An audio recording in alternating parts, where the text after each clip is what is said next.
Good morning, my children. Today we are going to be talking about Transcendentalism. I wasn't able to find any videos on YouTube that I really liked and really said the things that I wanted it to say, and got to the meat and bones of Transcendentalism the way that I wanted to, because we don't need to take forever to get through this. So what I'm going to do is walk you through the notes that you'll be working on. They're a little bit long, and the reason I want to walk you through them is so that you hear me talking about them, and hopefully that helps them make more sense. So right now I have a set of headphones in. They're about to die, so I'm going to take them out and turn them off, and then continue on with the video. All right, so when it comes to the Transcendentalists, we started off yesterday with a quote by William Henry Channing. He was a young man when he died. However, his quote summarizes what he felt Transcendentalism was. He said that it was a pilgrimage from the adulterous world of creeds and rituals to the temple of the living God in the soul. On Monday, we're going to talk about the definitions and how his little quote here captures the heart of what Transcendentalism was. So, first off, when you think about Transcendentalism, I want you to think of it as being a function of both time and place. So, when it comes to looking at it as a function of time and place, the time period is before the Civil War, so between around 1830 and 1860. This is a time period when the reform movements are really getting up to speed. It comes after the Second Great Awakening, when Americans start become interested in their immortal soul, living moral, non-sinful lives. And it's also the time when the Industrial Revolution is picking up speed in the Northeast, and those industrialists, the people that own factories and run factories, are starting to make a lot of money. And with that money, they're buying material things that maybe they didn't necessarily need as a way to show off. Now, as a function of place, the Transcendentalist movement takes place in New England. So, Maine, New Hampshire, Vermont, Massachusetts, Connecticut, and Rhode Island. But specifically, if we want to narrow it down, it's going to be Massachusetts. If we narrow it down even more specifically, it's going to be the areas outside of Boston. And the reason it's the areas outside of Boston is because outside of Boston, there are a disproportionately large number of colleges and universities. And those colleges and universities pump out extremely intelligent young men and women. Mostly young men, but a few young women. But if we look at this as a function of time and place, New England as a whole is site of regional involvement in the Second Great Awakening. So New Englanders as a whole are looking at this, wanting to avoid a sinful life, wanting to live a moral life, turning to the Bible for guidance. Massachusetts, you've got the textile factories. You have people making money from the production of cotton fabrics, which are built on the backs of slaves picking cotton down in the South. And then Boston itself, you have the intellectuals being produced by the colleges and universities. So you can also look at the Second Great Awakening, you can also look at Transcendentalism as being a reaction of these intellectuals coming out of the colleges and universities to the Second Great Awakening, and the kind of almost forced review of morality and society and those things that the church made people consider, and trying to force them to remove sin from their lives. Transcendentalists were, by nature of their name, part of the word transcendentalist is transcend. They wanted to rise above the influence and power of the church. So rather than the church telling you what to do, you rose above it. And you made that decision on your own. One of the other things Transcendentalists were trying to avoid, and they were reacting to, was the greed that came about as a result of the Industrial Revolution. those textile factories in the Northeast and things that were associated with them started making enormous amounts of money for people, while the workers in the factories made very, very little money. So, with a transcendentalist, who was a transcendentalist? What kind of things did they believe in? One of the most important things that Transcendentalists believes in was that inside every human, inside nature, everything inherently was good. Now, this was kind of odd because the church didn't necessarily teach that to people. And so with the Transcendentalists walking around and seeing the good in people, rather than the church saying you are all sinful and you need to rid your life of sin, the Transcendentalists had already freed themselves. And so this is a way of breaking free of the control of the church. One of the other things that happens is that the Transcendentalist movement is a movement away from who told you who you were. At that time in New England, you went to church, and the church described the person you were within society. They didn't necessarily say, Fred, you are a shoemaker. As a shoemaker, you're sinful in these ways.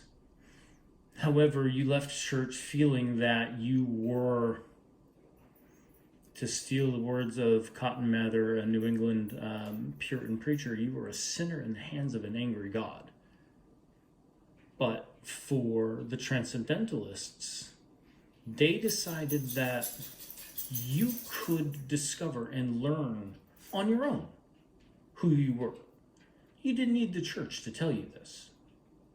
And so you can tell that these two things are very liberating, very freeing. It's not listening to gossip. It's not listening to someone else saying, this is what you are and you're always going to be like this. You got to make and shape who you were.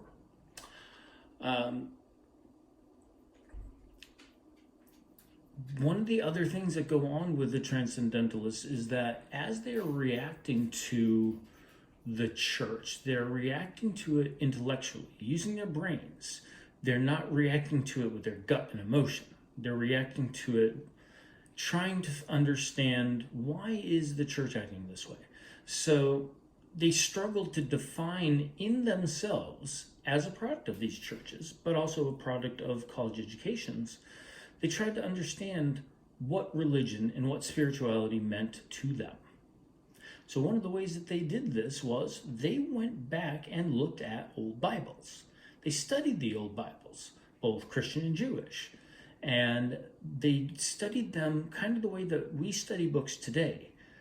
Rather than looking at the Bible and the Torah for religious messages or spiritual guidance, they were looking for literary value. What does the writing tell us? And using this literary analysis that's made in the modern age, they were looking to find a bigger truth from what these ancient authors had written. Some Transcendentalists branched out. They branched out and went beyond Christianity, went beyond Judaism. They looked at ancient Buddhist and Hindu texts to try and find the root of what those texts said, getting rid of the religious message, but looking at it from a literary point of view. What is the true message in here? And as a result of this, many of the Transcendentalists believed that it was possible for the individual to have genuine insight, to be able to come up with an idea that no one had ever had before, without having someone sitting there going, all right, here's an idea. I want you to study this. I want you to go home, see what you make of it, come back and report to me. They believed that on their own they could come up with an idea without the guidance of a master, and that allowed for their own free thought and free development of thought and free analysis of their thought. They also believed in literary independence. When they started writing, They were writing for themselves. They were writing without having to worry about using traditional European style and prose. And by approaching writing as a new American style, new formats, new language, new written expression, they finally create the first genuine American literary writing style, and that is American Romanticism. Now, it's not American Romanticism as in, it's Romanticism as in looking back at things and nostalgia and thinking about the past and the great things in it.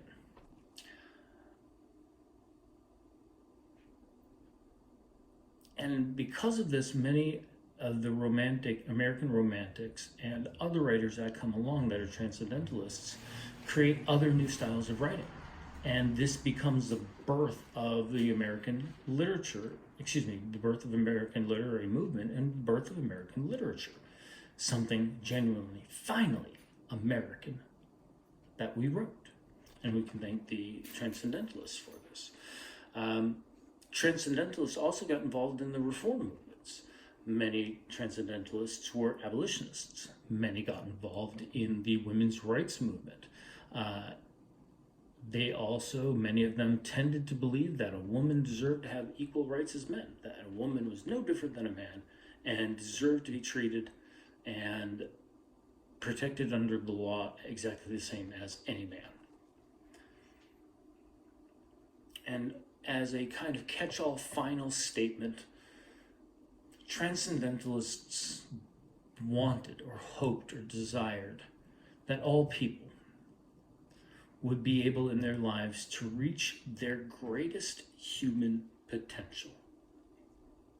That they wouldn't be held down by the church, by work, by family, by friends that put them down. That they would be able to transcend and rise up above these things that would hold them down, so they could find out who they truly were inside and live a life to their absolute fullest limits. So that, in the words of Henry David Thoreau, a Massachusetts transcendentalist, he said that he wanted to suck the marrow out of life, and so that when he came to the end of life, he hoped that he didn't discover he had not lived. The Transcendentalists broke many of the social mores of what it was to be an American in the 1700s. There are people today that bear elements of who Transcendentalists were. They may not call themselves Transcendentalists, but they want to rise up. They want to be more than the little labels that other people give them. They know who they are inside. And they want to be more that person and even better than that person inside. Now, I hope that this explanation helps you. As always, if you have questions for me, feel free to shoot me an email on Edsby. The notes for this will be posted up on Edsby. They are about a full page. There is also going to be a crossword puzzle for you to work on. That is a written assignment. The Transcendentalism notes will go on page 49. And the crossword puzzle, after you send me your picture of it or however you end up doing it, that will go on page 50. So, ladies and gentlemen, I hope you enjoy the Transcendentalists as much as I do. They move me. And I'm glad I get to teach about them now. And I'm glad I got to teach you about them. Have yourselves a great day, and I'll talk to you tomorrow.